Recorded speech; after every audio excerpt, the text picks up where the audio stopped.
How to save money without sucking the fun from your life. I know, saving money is not very sexy. It's much more cool to talk about buying some new Gucci shoes rather than how much money you saved off your grocery bill. But the truth is, if we don't develop good money habits now, it will essentially be like pouring water into a bucket with a hole in it. No matter how much more money we earn, which is the water, it will all just flow straight through the bucket if there is a hole in the bucket. And there will be no way to collect more water unless we fix that leaky bucket and learn how to save more money. So no matter how much money I earn, I've tried to keep my lifestyle relatively the same. And I live below my means. I don't live in a fancy suburb, and my car is really old and shit. And of course, I reuse my shower water. I'm just kidding, I don't actually do that. But you get the picture. Being able to save money doesn't mean that I'm sucking all of the fun from my life. Yes, I still do shout my friends a round of drinks at the pub. And no, the rumors are not true. I actually do leave my house from time to time. And I'm not that scared of spending money. I'm all about spending money mindfully and trying to cut back on areas in our life where we don't even notice that we're saving money. And it looks like you guys are doing the same thing as well. I asked you on Instagram how you guys save money without sucking the fun out of your life, and I've collected some of my favorite responses to put into this video. So I hope you enjoy it. So the first tip is to shop around for cheaper phone, electricity, and internet providers. I was a little bit worried about signing up for some of these providers because they're not very well known, and I thought that I would get a really dodgy service, but actually I found that the service is really good, and I've managed to save hundreds of dollars off my bills each year. And I do have some links in my description below to my phone, electricity, and internet providers, and if you sign up using my links, we both get some bill credits. Third tip is to negotiate your gym membership. Pablo and I saved $520 this year by negotiating our gym membership. So we initially signed up to the gym on this introductory offer, and then when that introductory offer is over, we were supposed to go back onto the normal full price. But I emailed our trainer and I asked for a discount, and he ended up giving us $5 off each per week on our gym membership, which adds up to $520 per year, just by asking for a discount. So if you currently have a gym membership, it might be worthwhile just emailing them to see if they can give you a discount on your current membership. The worst thing that they can do is say no. Speaking of negotiating, I have an offer for you, and that is to please tap the like button on this video because I would really appreciate it. And you can also subscribe to this channel completely for free just by tapping the subscribe button and also the notification bell. And this will also help you save thousands of dollars per year. So the next tip is one that I've actually never heard of before,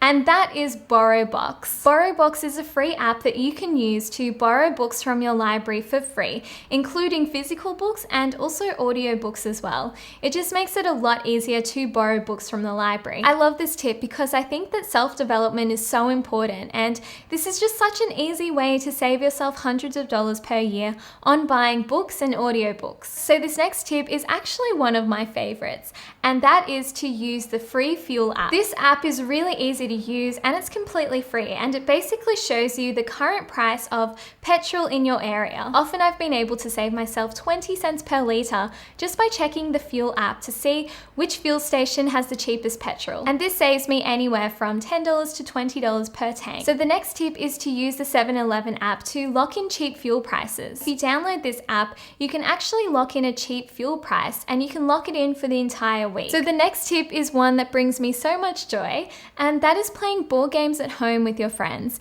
instead of going out to expensive restaurants or bars. I still remember this time I was playing board games at one of my friends' places, and I was voted most likely to die first in a scary movie. And I'll never forget it, but I would love to know what you guys think down in the comments below. Do you think that I would be the first one to die in a scary movie? But in all seriousness, I think that board games are a really great way to get to know your friends better and also just to have some fun with your friends. I've bought so many board games over the past couple of years, but honestly, the cost per use is so low because we end up playing these board games so often. There are so many board games available on the market apart from just Monopoly. The next tip is to save money on your holidays by going camping. Once you've already bought your camping supplies, going camping can be really cheap, that you can do pretty much any time of the year. I went camping recently and the campsite was actually completely free, and I didn't realize that there were so many free camping sites that you can go to around Sydney or Australia and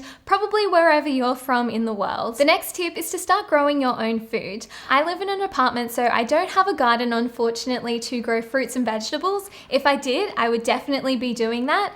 But I'm currently growing basil in my laundry room, and I have this little hydro basil plant thing, and it saves me quite a bit of money on basil. And every couple of weeks, I get to make myself a really nice pesto pasta. This is a really good solution if you live in an apartment as well and you don't have access to a garden. And the thing that I love about this is it literally beeps when it needs water, so I can never forget to water it, because if I don't water it, it just won't stop beeping. The next tip is to double check different ride sharing apps before you actually book your trip. So I currently have 2 ride sharing apps. I have Uber and I also have Didi. And what I found recently is that after getting Didi, I've actually saved so much money on my trips, especially the really long trips. Sometimes I can save up to $20 off per trip just by using a different ride sharing app. The next tip is to buy used or secondhand on op shops, Facebook Marketplace, or Gumtree. You know me, I often don't buy new furniture and I much prefer to shop on Facebook Marketplace or Gumtree. Most of the time I can get 50% off my furniture by buying it used or secondhand, and you can't even tell the difference, and it's also assembled for you.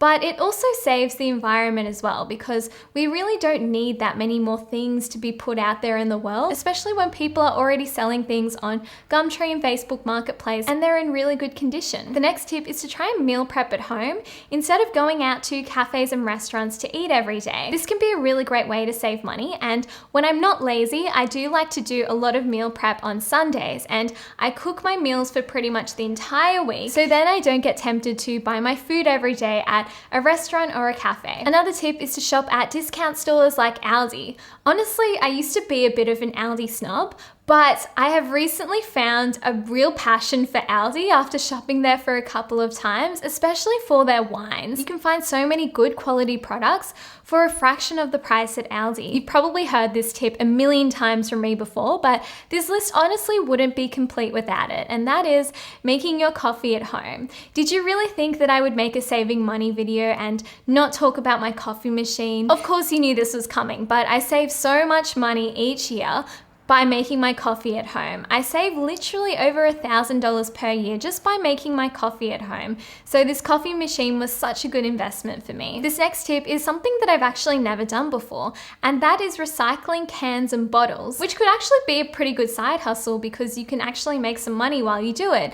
And of course, save the environment as well. Another tip is to call up art galleries and museums to see if they have any discounted entry days or free days. This can be a really great cheap activity that you can do with your family or your partner or your friends. And my final tip is to just call up your bank and ask if you can get a mortgage interest rate reduction. Or perhaps if you are charged any bank fees for whatever reason, you might as well just call them up and see if you can get those fees waived. You'd be surprised by how easy it is to get some fees waived. So those are some saving money tips to help you save money without sucking all of the fun from your life. I hope you enjoyed this video and found it useful. If you did like this video, make sure you give this video a like and subscribe to this channel. And I would love to hear from you guys. What are some saving money tips that you use to save money without sucking the fun from your life? I would love to hear from you. Thank you so much for watching this video. I'll see you in the next video. Bye! And if you'd like to see some more videos, I've got some links to some videos here. So make sure you click on the links and click through to another video.